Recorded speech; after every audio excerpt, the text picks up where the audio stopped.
it a political issue.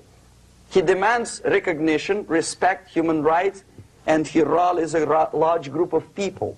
And there are violent clashes between him and police, his group and ordinary people, no matter what. It's black against white, yellows against green, doesn't matter where his division line goes. As long as this group come into antagonistic clash, sometimes militantly, sometimes with firearms, that is destabilization process. The sleepers, many of whom are simply KGB agents, become leaders of the process of destabilization. Doesn't mean that Comrade Andropov sends Comrade Ivanov to the United States. The person who takes care is already here. He is a respected citizen of the United States. Sometimes he gets money from various foundations for his legitimate struggle for, I don't know, human rights, women's rights, kid lib, prison lib, whatever. There are sympathetic Americans who donate their money to him. This stabilization process usually leads directly to the process of crisis. In case of developing nations, that's the area where I was active. The process starts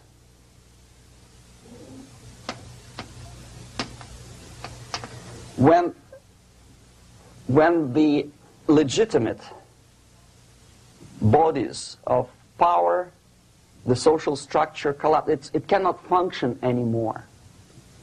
So instead, we have artificial body injected into society, such as non-elected committees. You remember I was talking about them here.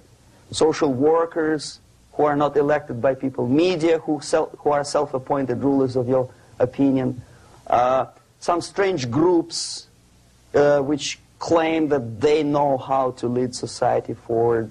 They don't usually. All they care is how to collect donations and sell their own concocted ideology, mixture of religion and ideology. Here, we have all this artificial body claiming power.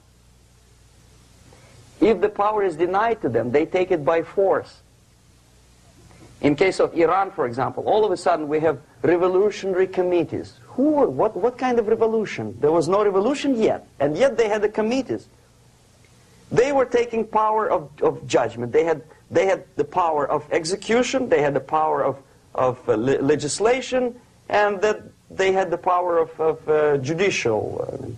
All of them combined in one person, who is half-baked intellectual, sometimes graduated from Harvard University or Berkeley. He comes back to his country and he thinks that he knows the answer to all the social, economical problems. Okay? Crisis is when society cannot function any more productively. It collapses, obviously. That's the word for crisis.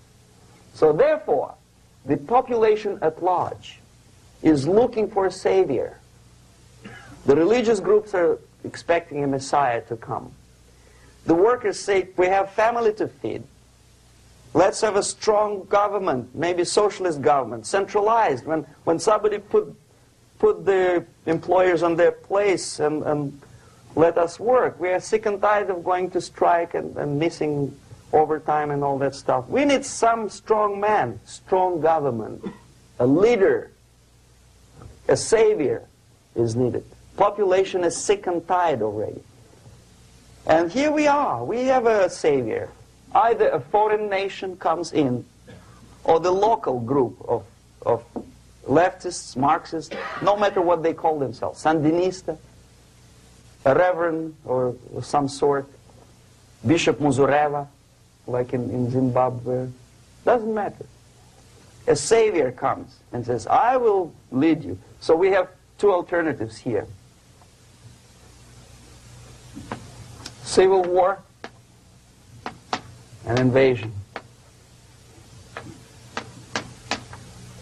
Okay? See how it goes? Civil war, we know what it is. Lebanon is the best example.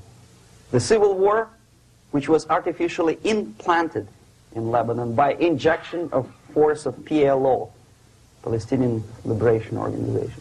Invasion we have in many other countries like Afghanistan. Name any East European country. It was invaded by the Soviet army. But the result is the same. The next stage is normalization. Normalization is a very ironic word, of course.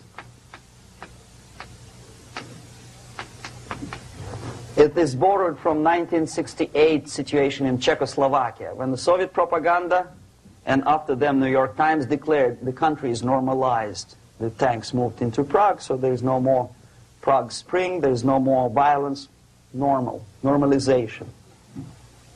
At that stage, the self-appointed rulers of the society don't need any revolution anymore. They don't need any radicalism anymore. So this is the reverse from destabilization. Basically, it is stabilizing the country by force. So all the sleepers and activists and social workers and liberals and homosexuals and professors and Marxists and Leninists are being eliminated physically sometimes. They've done their job already. Okay? They are not needed anymore.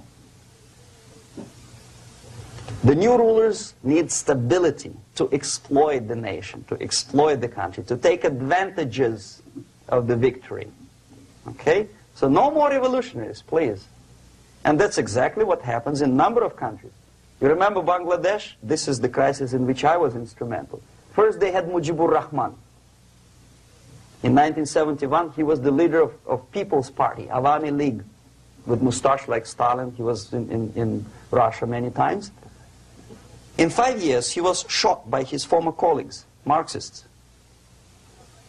He fulfilled his function. In Afghanistan, it happened 3 times. First there was Taraki, then there was Amin, now there's Babrak Karmal. They killed each other successively, one after another. The moment he fulfills his duty, the first one demoralized country, the second destabilized, the third one brought it to crisis. Goodbye, comrades. Babrak Karmal comes from Moscow and put into the seat of power. Same thing happened in Grenada recently. Maurice Bishop, Marxist, was killed by Austin, what's his name, General something, who was also a Marxist. Right? So no more revolutions, please. Normalization now. From now on, no more strikes, no more homosexuals, no more women lib, no more kid lib, no more lib, period. A good, solid, democratic, proletarian freedom. That's it. Now, to reverse this process takes enormous effort. When today, United States had to invade Grenada to reverse the process of subversion. Some people say, boy, this is not good, it's not kosher to invade the beautiful country, island of Grenada. Well, why didn't you stop the process here, when Grenada was just approached by leftists? Why not to prevent Maurice Bishop to come in power in the first place? Did Grenadians want him? Very questionable. They didn't know who was Maurice Bishop in the first place. He came to power by coup d'etat himself. Okay? No, we let the situation develop further and further and further until the crisis and normalization very soon. And then the United States decided to invade country, discovering that the country was absolutely a military base for the Soviet Union. Of course it's a drastic measure. Of course it's a pity that Marine Corps had to lose, what, 17 lives. Very bad. Why not to stop the process before it comes to crisis? Oh no, intellectuals will not let you. It's interference into domestic affairs. They're very careful not to let American administration to interfere in domestic affairs of Latin American countries. They don't mind Soviet Union interfere in these affairs. Okay. So to reverse this process, from here, it takes only and always military force. No other force on earth can reverse this process at this point. At this point, it does not take military invasion of the United States Army. It takes strong action, like in Chile.